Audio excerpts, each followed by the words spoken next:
What's going on? What's going on? It's your boy Icon. And listen, man, first and foremost, I want to thank God for this opportunity because we on our first episode of Keeping Up with the Joneses. You know what I'm saying? So I'm super stoked, super hyped up because I got my kids on here. I got my beautiful daughter, India Laree in the building. You know what I'm saying? The old Miss Spicy herself. I got her in here, and I got my son. You know what I'm saying? The all Mr. Everything, the director, film director, artist, the whole 9 yards. You know what I'm saying? CEO. You know what I'm saying? Javon Ice Cream Jones. What's up, y'all? How y'all doing? Good. What's up? Get in the camera, girl. You over here. All I can see is your nose. You know what I'm saying? Get in the camera. Get in the camera. It's not going up. Like, it keeps falling. Huh? It keeps falling. You keep falling. Well, there you go. He had it right there. Hey, you almost had your head in there. There you go. Right there. Right there. Right there. There you go. Bam. There you go. I gotta get something. Stay right there. Stay right there. Stay right there. Yeah, there you go. Right there. Bam. So listen, so everybody that's watching, man, I'm just gonna let y'all know off tops. What we're gonna be talking about is this. Keeping Up with Jones has nothing to do with us as who we are. It's about me being basically what they call an OG, and them in the generation of my kids and the younger generation, and us trying to fill in the gap, us trying to close the gap on trying to understand each person's mindset and where each person is coming from. So basically, we're gonna get into a couple of topics. We're gonna talk about, first and foremost, we're gonna talk about mental health. You know what I'm saying? And we're going to discuss the mental health in the youth today and why is the mental health in today's society an issue, or whatever. So hopefully my son he having a little technical difficulties, but we're gonna keep it going. So my daughter, I'm gonna go to her first, and you just let me know, India, where do you feel like the technical difficulty? I mean, where you feel like the mental health issues come from in your generation? Like, where do you feel like things are disconnected when it comes to those type of things? I just think it comes from a standpoint of like how we were raised. Like we was all both. Everybody was raised differently. Like back then, it was more of a hardcore type of raising. So it's like you was raised to not be able to talk to easily. Like it was always discipline. But it's like now it's just like we don't want to talk to you guys about what we're going through because we feel like we're going to get that discipline instead of the actual like real response, like coming from a parent response of just a regular person. Okay, so Ice Cream, what do you feel? What's your thoughts on it? What do you feel? Why do you feel like the mental health issues is a big thing in your age group? Well,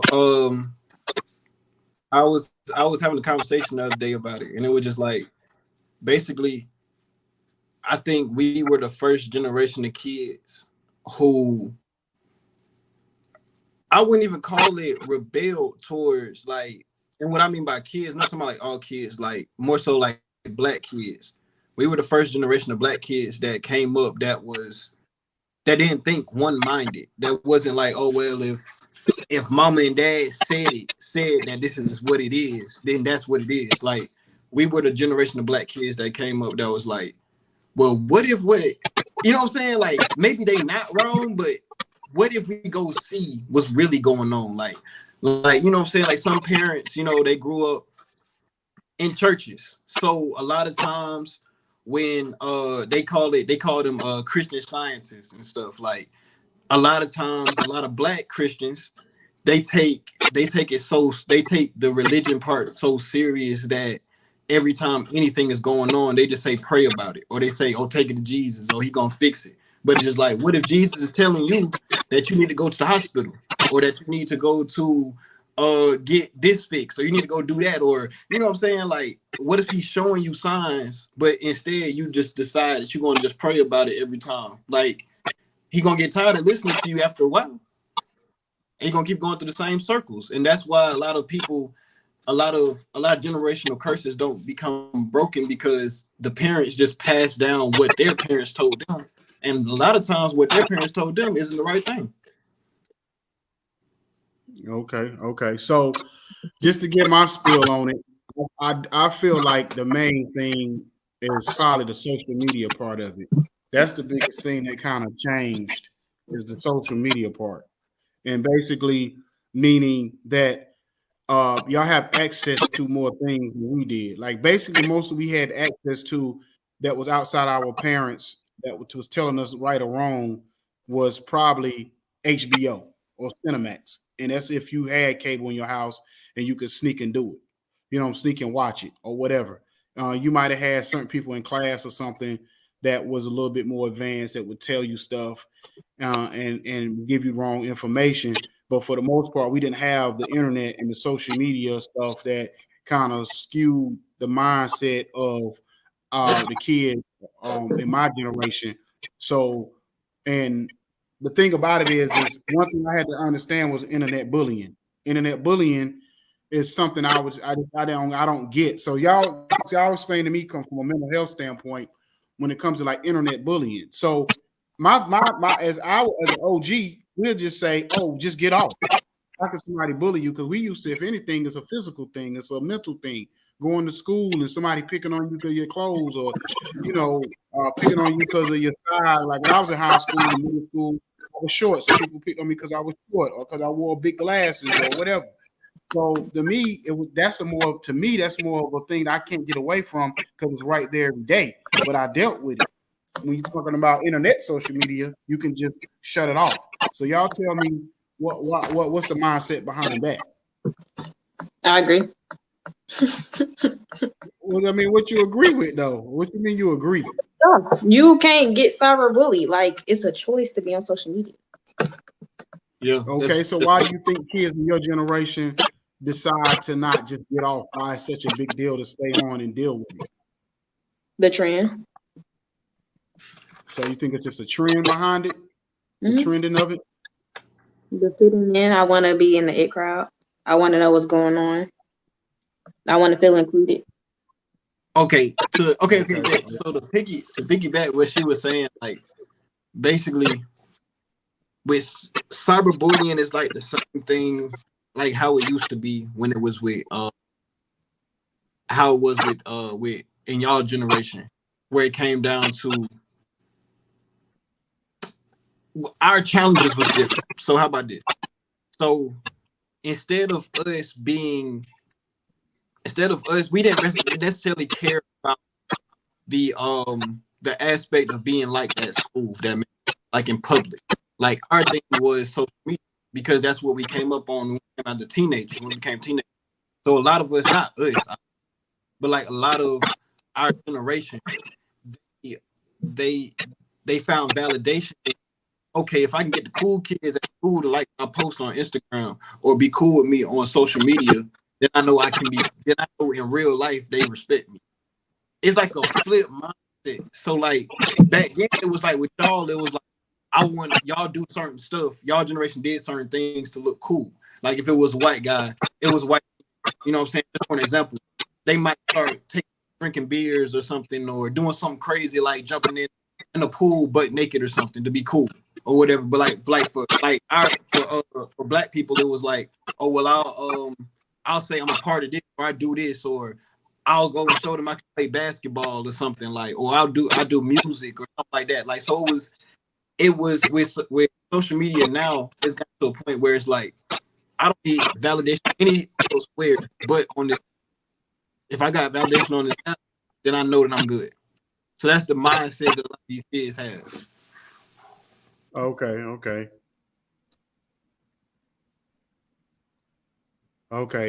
They were saying that you gotta go out and come back in. That your sound was off a little bit. Your sound Am was I off. good? So go out and yeah. So to piggyback what he was saying, you said the younger generation act like they can't live without social media or weed mindset or over matter is very important. Mindset over matter is very important. Um, so do you believe that? Do you think that you feel like that y'all can't live without weed in your generation, or you can't, or whatever? Is it a mindset thing, or is it just something that you feel like you need because of different reasons why? And you get in the camera, you off the camera. No, hold on, because I can't really hear you for. Okay, let's see if that's better. So how did okay? Let's say something, Kareem. All right, am I good? I mean, I can hear you. Am I good? I can't. I'm not. Yeah, I can hear you. Okay. So somebody said, well, Steve said, well, Jacob said the younger generation act like they can't live without social media or weed. Mindset over matter is very important. So do you think it's more of a mindset thing, or is it something that y'all really feel like y'all need to have in order to function? I like this one. Well, I'll throw you this.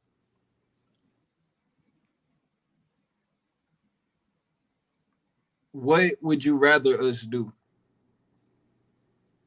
Every generation took a bite somehow, whether it was heroin in the 40s, whether it was coke in the 70s, whether it was crack in the 80s, whether it was alcohol in the 90s or the 2000s. Weed isn't near as bad as any other vice that any other generation went through or any other generation had. The worst vice that we probably have that a lot of people probably don't even know they use, or a lot of people, I'll give you two. Of course, when you're talking about pills or whatever, so I'm put pills, fentanyl, all of that in one or whatever. That's for the folks that, you know what I'm saying, they already signed their death certificate. You know what I'm saying? In terms of what I mean by that is they already know why they're doing it. Like they already made a decision to say, I'm gonna go down this route. And I'm gonna say on the other end, we talk about nicotine, because a lot of our generation, they don't realize that nicotine is in certain products that they use on the daily, that they don't, and they think that, and a lot of times, because I can say this, one thing I can say about, I'm not even gonna say that we chose weed or, I'm not even gonna say that. I'll say we saw what the other ones did. The other drugs took y'all lives. Weed has made, think about it. I don't like, okay, so I'm gonna say this, and I'm gonna get it. We're the first generation of black kids or black people who have beaten the system.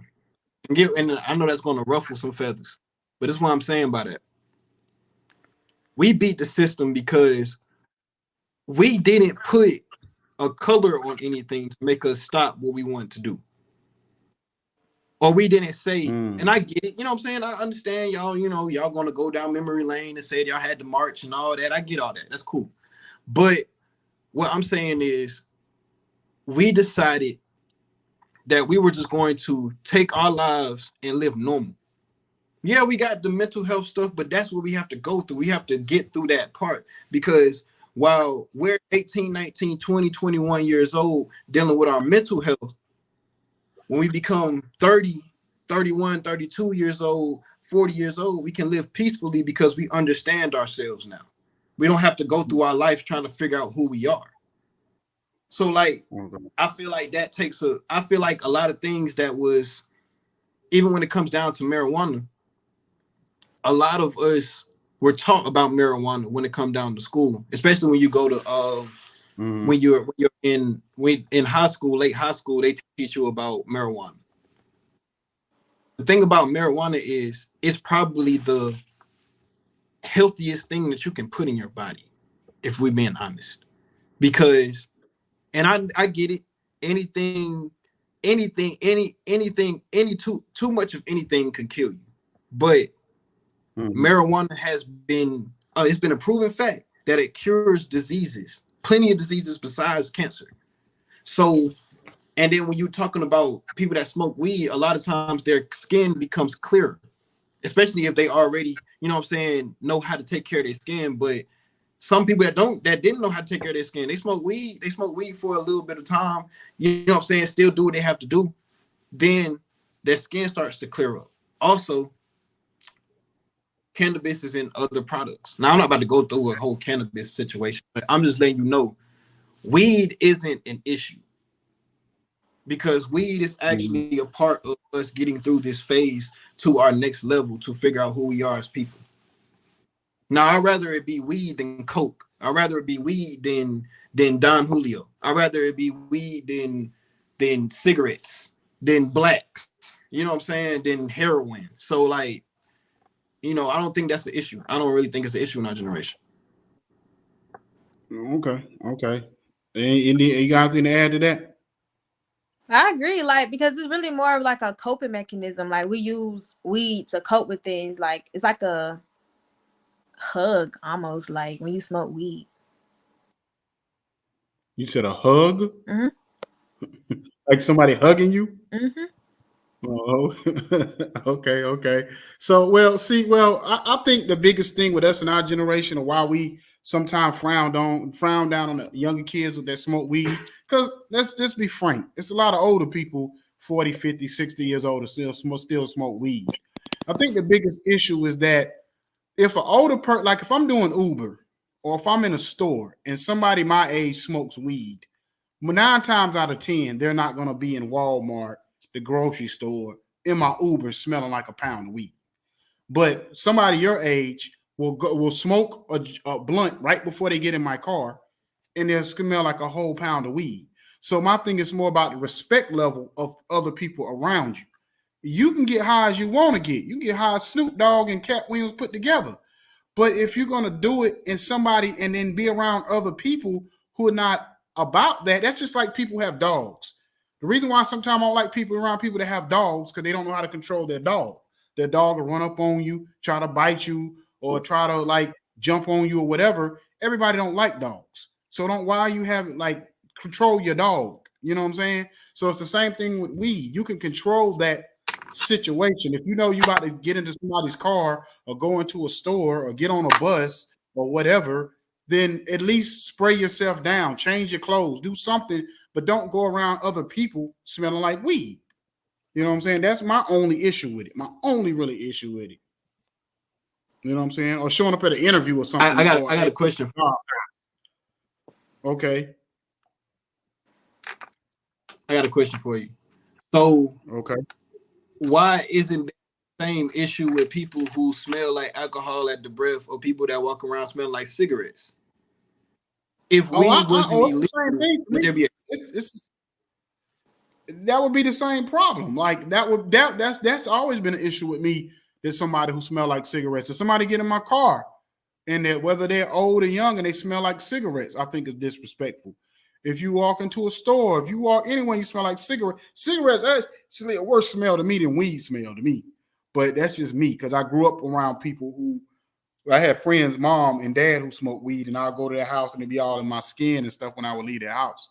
You know what I'm saying? So, you know, I mean, I ain't gonna name no names, but I just, you know, I've been around it. So even like, you know, in my early days, I wouldn't date girls who smoked cigarettes because I didn't like the smell. You know what I'm saying, or whatever. So basically, I get what you're saying about the whole thing with cigarettes or alcohol. You should never go in public or be around other people smelling like alcohol. I've got people, like I said, I've been around people like I'll be in an Uber or something and they smell like alcohol when I'm picking them up or whatever. And I'm like, hey, you gonna have to get in the car smelling like. I can see if you like leaving the club or something. That's one thing. I get that. The bar, the club, where you smell like weed, alcohol, cigarettes. I understand that. You can't control that. But I'm saying if you leaving from your house or you leaving in a situation where you can control that smell, then yeah, I have an issue with it. And I think that's what we look at it. It's just like if you see a kid in the store with his pants hanging off the ground, you got to see his underwear. That's disrespectful. Nobody want to see your drawers. You know what I'm saying? Like that's, you know, it's the reason why you got pants over your drawers, so we have to look at it. But people like that. That's what we, you know what I'm saying. And now I will say this, and this is kind of part of like closing that gap a little bit and not blaming y'all for everything. Our generation created your pants on the ground. Our generation created that. That started when I was in high school. I didn't do it because I thought it was stupid then.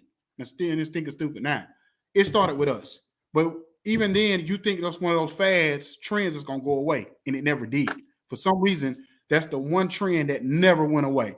And it started back when we was in high school. The only difference between y'all, the way y'all do it and the way we do it, is that we had more like baggy pants hanging off the ground and y'all wear tight jeans. That's the only difference. See You know that? what I'm saying? That's why they said it look crazy. No, I'll be honest with you. Y'all made Friday too.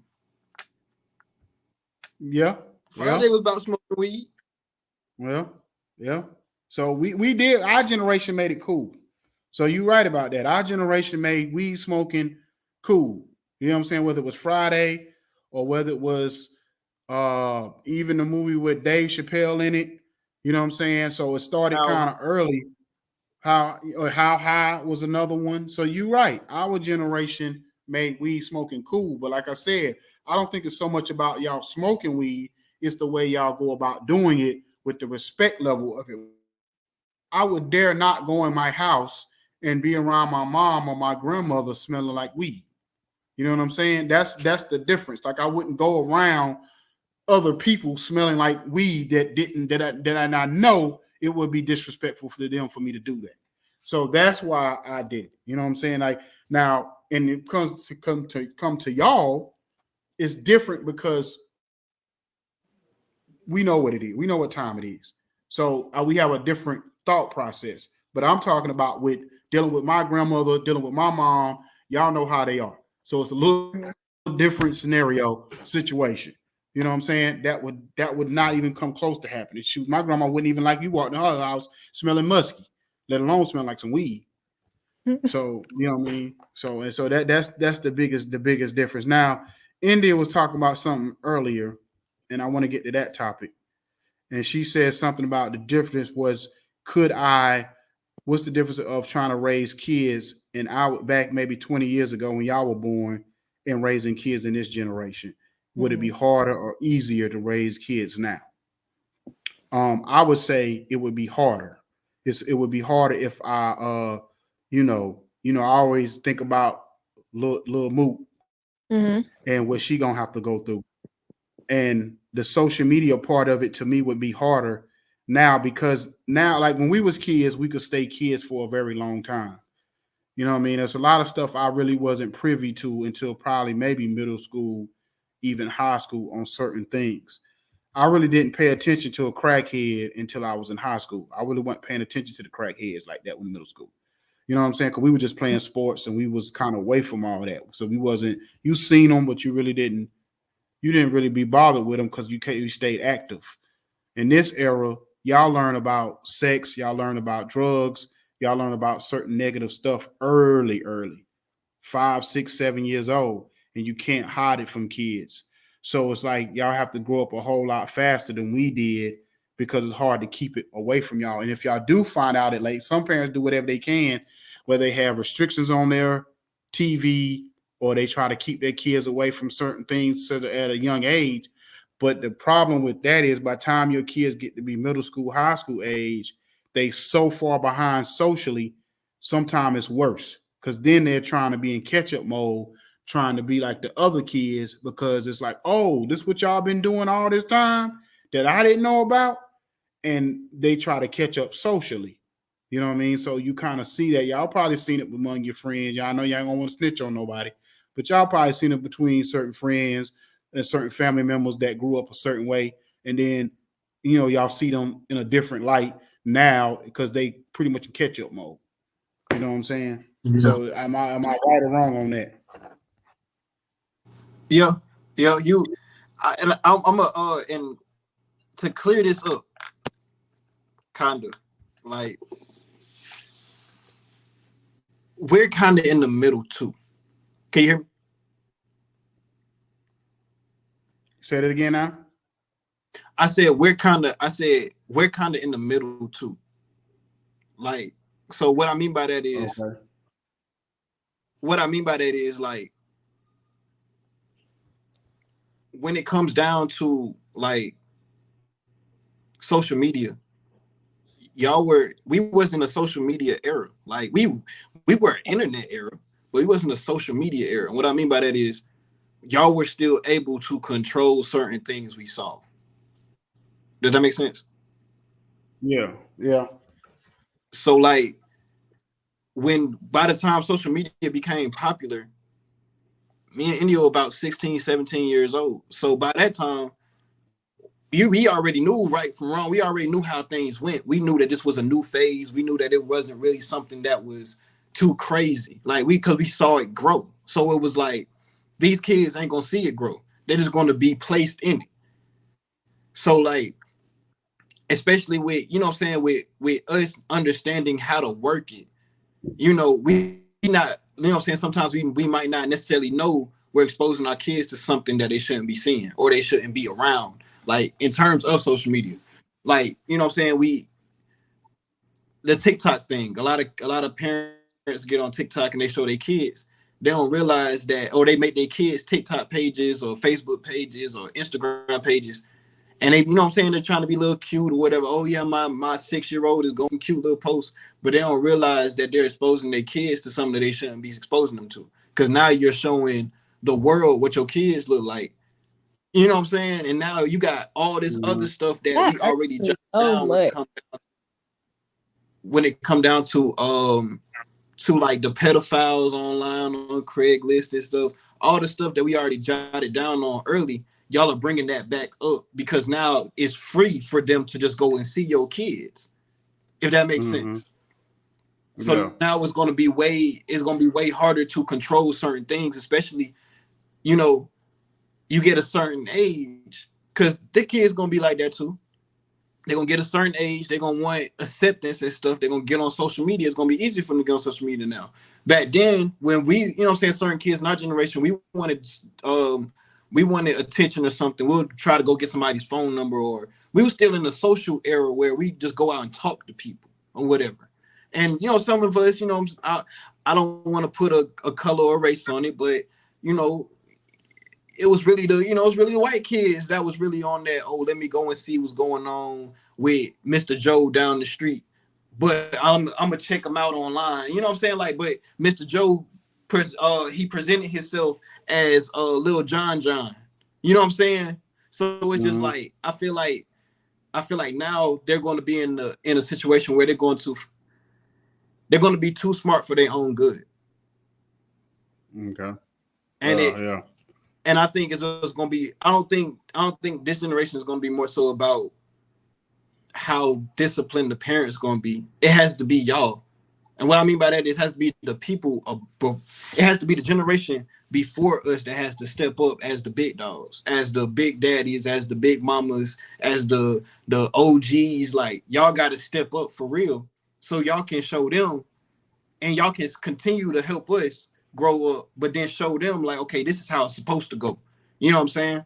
Like that's why we complain about it so much with y'all, or we bat with y'all, because we feel like it's not enough of y'all stepping up for us. We feel like y'all just taunt us versus how y'all, the generation before y'all, yeah, y'all got taunted, but they would sit you down sometimes, like, not, you know what I'm saying, not necessarily talking about you, of course we know, but like other OGs, other granddads, or other, you know what I'm saying, other older folks, 40, 50 years old now, they don't sit down and be like, hey, look, this was going on. Or, you know what I'm saying, let me talk to you real quick. It's just, oh, you got this, you got that going on. Man, we ain't do that. We did this. You know what I'm saying? Like, you know what I mean? So like sometimes we don't want to hear that. I think Yeah, I think and that's the thing. I think the biggest issue with people in my generation and y'all generation is that even if like an OG says something to us, walking down the street or whatever, or pulled us to the side and talked to us, whether it was a teacher or whether it was a coach or there was somebody that was close to the family and seeing you getting out of control, we would kind of listen, even though we wouldn't want to. We would kind of just sit there and listen to what they got to say. And whether we took the advice and did right with it or not, we at least took the time to listen. I think the biggest thing from what I hear from other people, and it's just not coming from me, but other people I talk to in my generation, is when they do try to talk to people from your generation, it's a lot of pushback and negative attitude towards them trying to talk to them. And it's like, why should I keep trying to talk to you and you're not gonna listen? So I think with us, our patience is not, because even our generation before us was even more spiritual and more religious. So I think what happens is that the generation before us was more of a thing of, oh, we're gonna let God deal with it. We're gonna give it time, and God will push him towards where he needs to be, or her where she needs to be. Whereas with my generation, a lot of us have gotten away from God. And I know earlier Jacob was saying, y'all generation don't really have a relationship with God. That's because our generation don't have a relationship with God like we should. Not a lot of us, we don't. A lot of us got away from church. If you look at COVID, people stopped going to church and never came back. And it's frustrating to the pastors and the churches around. So we're not showing y'all how to get to God. How do y'all gonna get there? If we're not showing y'all a certain way of life, how y'all gonna get there?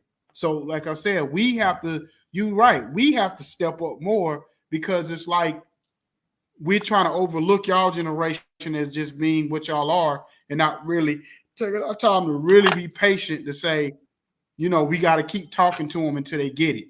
No matter how many times it takes, we got to keep talking. We got to keep doing certain things to get them where they need to go, because that's the only way they're going to get there if we keep banging it into their heads. You know what I'm saying? So Indy, you there? Yeah, Okay. So your camera went out or something? I can see myself. This fool, so I can see her myself. Lord have mercy. No, I'm saying. Anyway, I said I can see myself. you can see yourself, but we can't see you. Oh, I don't know. I But can see myself. anyway, you might have to flip your camera around or something. But to kind of like, let me fix it after I say this. But to kind of like say like what it is about raising kids, like compared to, like if it's harder or not. I feel like if I would have been this age, like 20 years ago, I feel like it would have been easier to raise London. But it's like being that I'm in a period now where it's like hard. It's like because I'm trying to do the gentle parenting, like that's what I want to do with London. But then it's like people around her is doing the old school parenting, like 20 years ago parenting, like popping her for everything, fussing at her for everything. And it's harder because you don't want to, like, I guess I don't want to mix it. You feel me? Mm-hmm.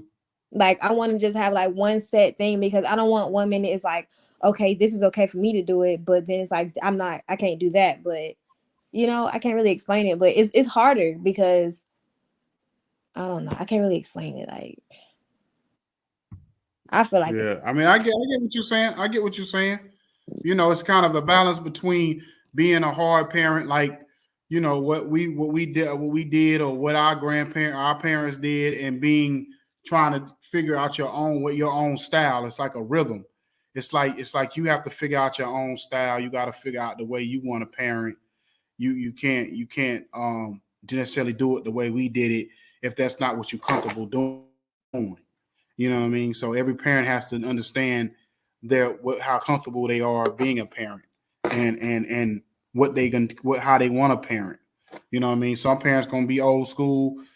60 years from now, you're gonna still see parents like me and your mom, or whoever. And then some parents are gonna be those lenient. I don't spank my kids. I reason with them, whatever type parents. And if that's your style, that's your style.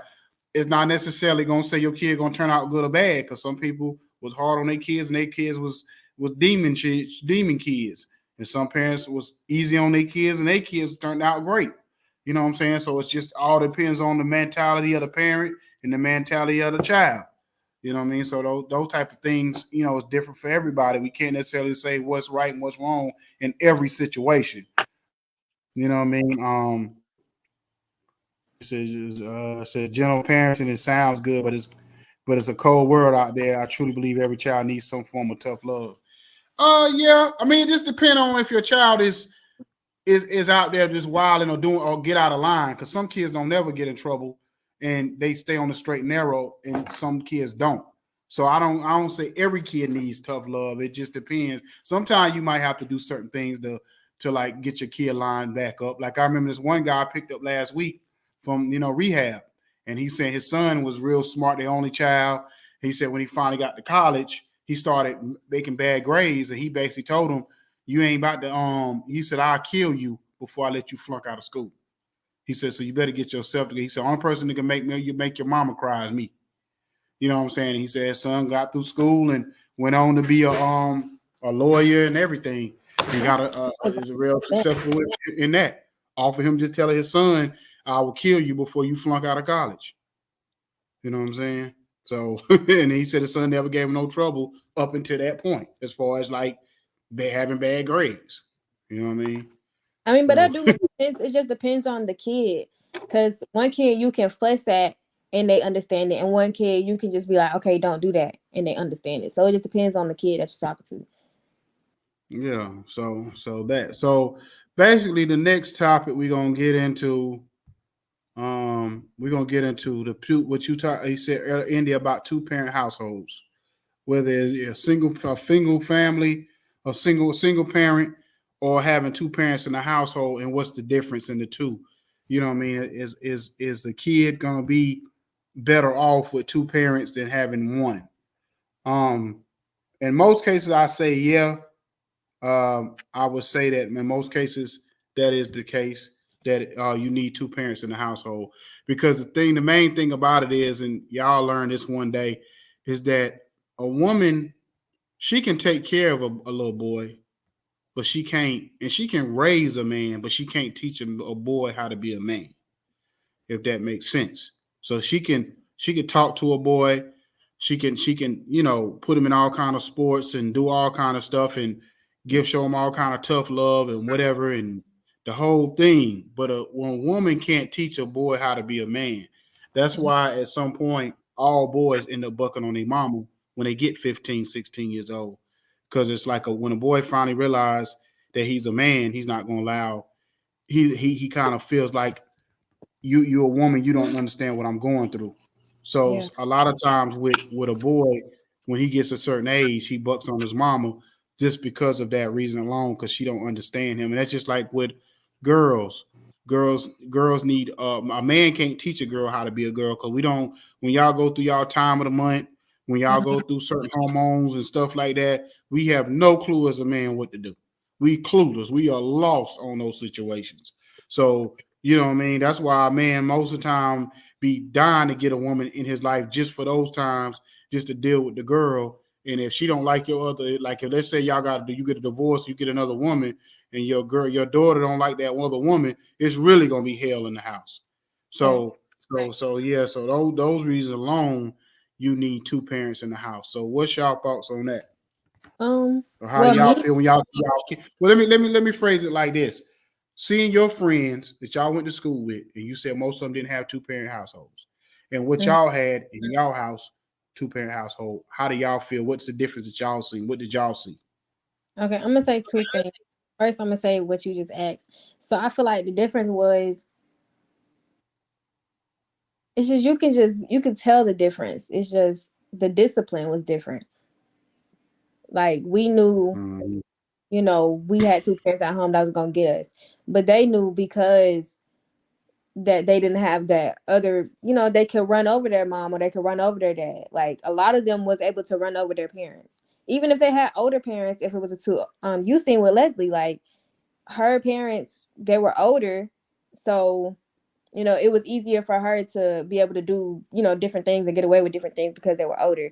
So I feel like that's the same with one parent household. Like, you're able to get over them easier because it's just them. And it's like, they don't want to stress over having to keep, having to discipline you every single time because it's just her or him having to raise you. So it's just, okay, he do one thing, I'm gonna just, let it slide. He do nothing, I'm gonna let it slide. But this one thing, I'm gonna say something. But the next time, I'm not gonna say nothing because they don't want to stress because it's just them having to raise that child.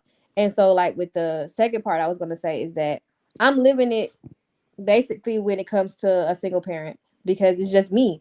But I feel like because I have a daughter, it's not as bad. But because she has like uncles and like, you know, she has you or whatever, it don't feel like it's that separation. But she do realize, you know, it's something. But being that now that he, you know, he's coming around more, it's like she's starting to get that two parent, but not in the same household. But she still has that fatherly love that she needs. So it's like I feel like as long as a person or a kid has that fatherly touch somewhere, they'll be straight. But if they don't have that one positive male role model in their life, they're not going to be able to, you know, have that trauma not inside their life. They won't be scarred. Yeah. You want to talk But about what you think? mothers too? Huh? You want to talk about toxic mothers? Toxic mothers?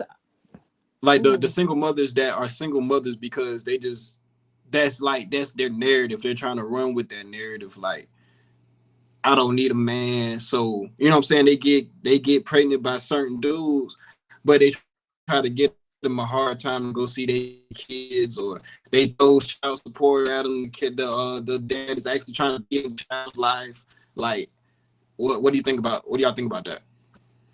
I feel like that just comes from leverage. Like they just want to always have the upper hand. They just mad. Like it's always been a situation if the man doesn't want to be with her no more, if he moved on, and it's just she wants to always have the upper hand, so he gets always connected to her somehow. Because you could still raise a kid with somebody, but not have to entertain that person. But her thing is, I still want him to have some type of attention coming towards me, even if we're not together. So that's why they start throwing the kid in the face. That's why they start doing just malicious stuff to keep him around. And I just feel like it just doesn't do anything but hurt the child in the end, because you so worried and focused on the relationship you have with him that he can't even have one with his kid. And you start putting these false narratives in his head, like in the child's head, like, oh, he's not gonna do anything, he's not there for you, you know. So that child's gonna grow up with that hate. But then when they find out, like, oh, like I was trying to be in your life, now you got to live the rest of their adulthood with them resenting you because they could have had a relationship with a father that you prevented because you were selfish. And I don't like moms like that, because it's just, think about the kid. Hey, how you doing tonight, Chandra? We watched a movie earlier too. I did. Whatever. Watched the movie earlier. But anyway, yeah. So I mean, I feel the same way. I think that a lot of time moms they can be just a big of toxic towards the situation, especially when it comes to the dads. Um, because of the fact that when the mom tries to hold the child from the father, then the child can grow up resenting the mother. You know what I mean? Because like, oh, all this time you kept me from my dad, and you know, it made it seem like he was the worst person on earth, and I never had a relationship, so he was never coming to my games, and Yeah. he was never doing this with me and that with me and all that kind of stuff.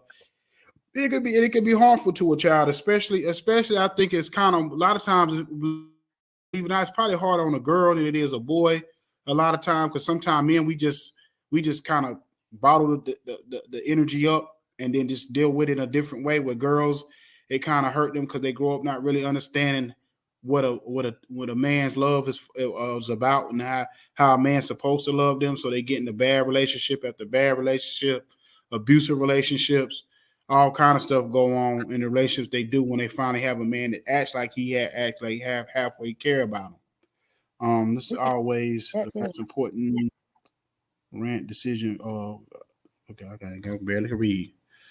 You know what I'm saying? I can't barely can see it. I don't know why I can barely see it. Something You about I said would the say, most important huh? decision. The most important decision you make in your life is who you have a child with. Yeah, okay, yeah, there we go. Yeah, you're right, Steve. So yeah, I agree with that. So you know But that can that's why you always got be to. well. Uh, That can be an accident as well. It's you not said like what? it's the plan who you have a child with. That can be an accident. Mm-hmm. Yeah, it's not Yeah, like that's true. That's you have true. a child That's with true. somebody. It's true. It just happens. That's true. I mean, yeah, it definitely can happen. Like a lot of women, you know, have had. Well, I can say even women, like men have slept with women they probably regret that they had a child with, and vice versa. So Yeah. it's always that thing, that moment that you decide to lay down with that other person. You better realize what you're doing, and you know, you better either protect yourself, like we used to say back in the day, you better jimmy up, or you better, you know what I'm saying, or you're gonna have to deal with the consequences of what come from it. But Okay, real so quick, like I said the other day, I said what I just forgot. Oh yeah, I said something about dang, I forgot. Go ahead, Tay. okay, what I'm about to say was so so my next question would be, well, how much longer do we have? Probably about 5 more minutes. Okay, so okay. Let me get this out there. So basically, what I'm about to say was, why do y'all avoid certain conversations with y'all kids? Like, I like one thing I can say about y'all generation, and this is just from what we saw, what our fellow friends went through. Why did y'all avoid telling us certain things that we need to know, that we have to find out now? That when we did ask about it back then, y'all just jumped to conclusions on what we were trying to ask, or what we were trying to talk about, versus just telling us what we need to do. But like I told you before, a lot of parents try to protect their kids as long as they can. That's just like a person who wait forever to tell their kids there ain't no Santa Claus. You know what I'm saying? Or whatever. You know what I mean? And it's like a lot of times people take a long time to tell their kids about certain things, whether it's about sex or drugs or about whatever, or let them watch certain movies or whatever. So it's just one of those things where if you feel like a child don't need to know until they need to know, then it's different. But like I said, in this generation, you can't do that because your kids are going to end up figuring it out or being around certain situations where everything is always about sex. Everything's going to have something drug related. Even the cartoons have all kind of different stuff going on in it nowadays. So, you know what I mean? It's one of those things where as soon as your kid asks you about certain things, I hate to say this to parents, but you're just going to have to tell them. It's just bottom line. You're just going to have to explain it the best way you can as soon as your child asks you about something. Because if you try to be like, well, you don't need to know or whatever, I'm telling you, that's going to be the worst mistake you ever made because they're going to get bad information from somebody else.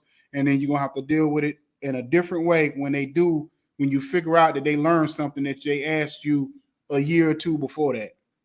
You know what I'm saying? Like, I can say like Yeah, one thing that, well, I'm about to say, I can say that like one thing that I hate that, because I ain't gonna lie, it wasn't even just one situation. I feel like a lot of our generation was taught this or told this, that if you kiss somebody, you can get them pregnant. But y'all never finished the statement. All y'all said was, don't kiss anyone because you can get them pregnant, or you can get pregnant if he kiss you. But y'all didn't necessarily teach us about sex. Y'all never taught us about sex. I'm gonna say this. Then I'm gonna say this. Just like how social media kind of took over y'all world and whatever, took over the world in general, it jumped on us quick too. So basically, social media was moving so fast with the content and the stuff it was putting out in society that we didn't understand it. So you got to think, most of the people my age, we was late to the party. Y'all generation, my time, you was 16, 17 when y'all got on social media. To y'all kind of embraced it. My generation didn't embrace social media and internet like that. So for us, we didn't actually understand y'all was getting this information, where y'all was getting all this information from. We might have just thought y'all was getting this information from the kids at school or whatever, or what they watching on TV. We need to change take some of these cable channels off or something. We need to put some block on some of these channels because they coming back asking certain questions that we ain't ready to answer. Media was like that, and we didn't understand that's where y'all getting y'all content from. So I think that's where it came from, where it was when y'all was asking those questions, y'all was genuinely wanting to know, and y'all needed to know, but we wasn't ready to give it to you yet. So that was the biggest thing. But anyway, it's the first night of Keeping Up with the Joneses podcast. I hope everybody enjoyed the show tonight. We, come on. It's our first episode. We had a little, hiccups here and there, but I guarantee we're gonna clean it up. We're gonna do better the next time. You know what I'm saying? It's a learning experience. It's my first time having my kids on here doing a podcast. They first time. Well, my son, I know he's done a couple of podcasts here and there, but it's the first time for us to come together like this. So we definitely gonna do better next time around. So I hope everybody enjoyed themselves. Did y'all enjoy yourselves? That's the question. Yeah, I did. Dang, Yes. dry. Well, dang, dry. I did. Oh Lord. Anyway, but anyway, what I'm saying. So next week, same time, same bat channel. You know what I'm saying. I hope everybody come back and rock with us once again, and we're just gonna keep this train going. So everybody have a blessed night. You know what I'm saying. They still just come throwing comments out. Hey, look, You we know what I'm gonna saying. Everybody have that a blessed night. Huh? I'm What'd you say? talking to Steve. I'm talking to Steve. Oh, you always talking shit. Don't pay no attention. Anyway, we out of here, man. See y'all next week. All right.